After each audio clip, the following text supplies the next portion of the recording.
વેલચી ડોહા કે હા શેઠા વાહ આજ તો કોઈ રસ્તો ભૂલી ગયો કહું. ના રસ્તો કોઈ ભૂલ્યો નહીં. આ તો મંદિરે જતો તો ને તું બેઠો તો તે કીધું લાય વેલજીને મળતો જાઉં ને ચા બા પીવડાવતો જાઉં. ઓહો આખી જવાની જ હતી રે અને તું મને આજ ચા પાઈ. ચા એ તો પહેલાં અત્યાર સુધી તારી ચા પીધી, કદી તને ચા પાઈ નહીં. હવે 70 પહોંચ્યા, કીધું લાય મળતા મળતા હવે એકવાર કીધું વેલજી ડોહાને ચા પી દઉં. ના ના શેઠા તું એમ તો ના જ આવે. તારા મગજના વિચારો કોઈક અલગ લાગે. એમાં તું મને ચા પી એના કે મારે ચા નહીં પીવી, તારે જે કહેવું હોય એને કહી દે. ના ના કહેવામાં તો કોઈ કહેવું નહીં. હવે પણ હવે આ પગ વળતા નહીં ને હવે ઊભું થવા એમ લાગતું નહીં ડોહા. એ તો જો ઉંમર થાય ને એટલે એ તો રહેવાનું. હા કીધું હવે તને હવે બેઠા છીએ તો બેઠા છીએ, થોડી વાતો કરતા જઈએ. હા હા બોલ બોલ બોલ યાર. અલા વેલજી મેં કોક હોભળ્યું કે આપણા કરશનના ભત્રીજાનું હગ પણ તું પેલા રમણભાઈને સુલીને હારે ગોઠવ્યું. હોવા મેં જ કરાયું.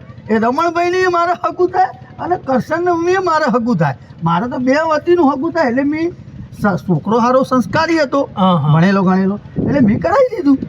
નહીં પણ તારા રમણી હારે તો બહુ વર્ષો જૂનો સંબંધ નહીં. મારે તો વર્ષો જૂનો, મારે તો આવા જવર વધારે રમણ અંગાત. ભાઈ સંબંધ હું કરવા બગાડે તારા ખોટા? ચમલે મારા સંબંધ, મારા તો સંબંધ રમણ હારે.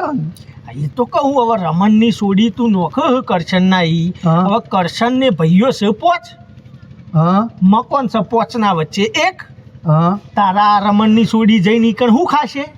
અલ્યા પણ મકોન ભલે એક રહ્યું પણ એ 5 ભેગા નથી જોયું. અને તે એને બાપ દાદાની એમને તો ઇજ્જત હાચવી બધા 5 અંગાત રોય ગોડા.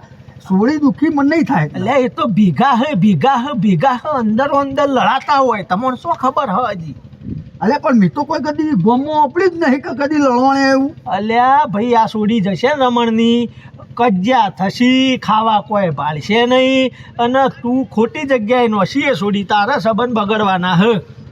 અલ્યા તું કહેવા હું માંગે છે તો મને ડાયરેક્ટ મોઢા ઉપર ચોખ્ખું મોઢા ઉપર કહી દે.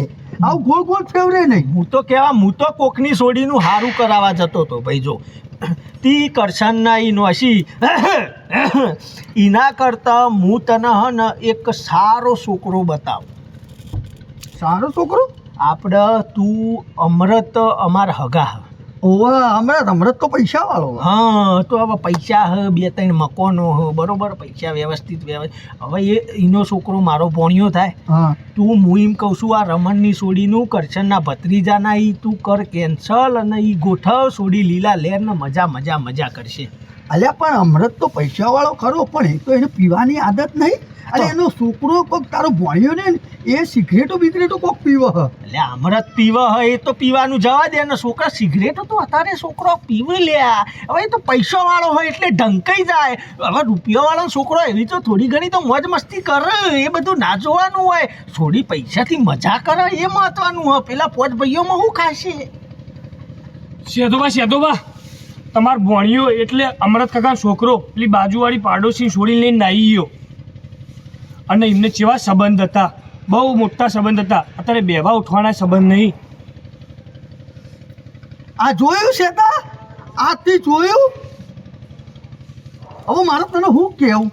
હવે લે પેલો રમણ રહ્યો ને એ મારા કરશનના ભત્રીજા અંગાત હગાઈ એની વાત કરતો હોય ને ભાઈ, અને મારે વાત કરી હોય ને તો એને 10 જણા પૂછ્યું હોય તાણી એ સોળી નખતું હોય. અને આ તારા જેવા ભોભો મારવાવાળા રહ્યા ને એક વખત કોક કહી નહીં ને તે પેલા 10 જણાએ સારું વિચારીને કીધું હોય ને એ પેલાનો મગજ ફરી જોય.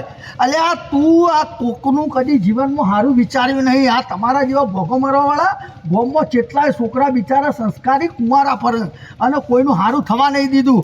એટલે આ સદ્યા ઉઠતું હતી એટલે ઓગણથી આ જોયું તું. આ તારા ભોણિયાની વાત કરે, તારો ભોણિયાએ તો તને ચોયનો ના રાખ્યો અને કોઈની મોઢું બતાવવા લાયક ના રાખ્યું. એના કરતાં પેલા ખાનદાની ભેગા રહેતા 5 ભાઈઓ ભલે જે ખાવા મળ્યું પણ સોળી દુઃખી ના થાય, પૈસો ના જોવાય. આ પૈસામાં તો જેટલી સોળીઓનો ઘર બરબાદ થઈ ગયો. આ જે ભેગા રહેતા ને ભલે કોઈ ના રહ્યું પણ સોળી રાજ કરે રાજ. અને તું આજ પછી આવો ભોગો મારવાનો બંધ કરજે. ઉઠ સાલા ચા પીવડાવવા આવ્યો તો કે ભોગું મારવા આવ્યો તો? જો ભાઈ એ તો હન પૈસા વાળા છોકરા તો લઈને ના હોય ને પછી પાછા ઘેરે આવે તો પૈસા વાળા એ ભેગા રહેવા વાળામાં કોઈ ના હોય છોડી પૂછે. અલ્યા ચાલ તું નેકર આ ગોમના છોકરા કેટલા બિચારા રખડ્યા તમારા જેવાના કારણે. આજ પછી આવી કદી કોઈ વાળો વાત ના કરતો મારા આગળ. સાલા ભોગા મારવા વાળા કોઈનું સારું કરે ને સારું થવાય નહીં જોઈએ.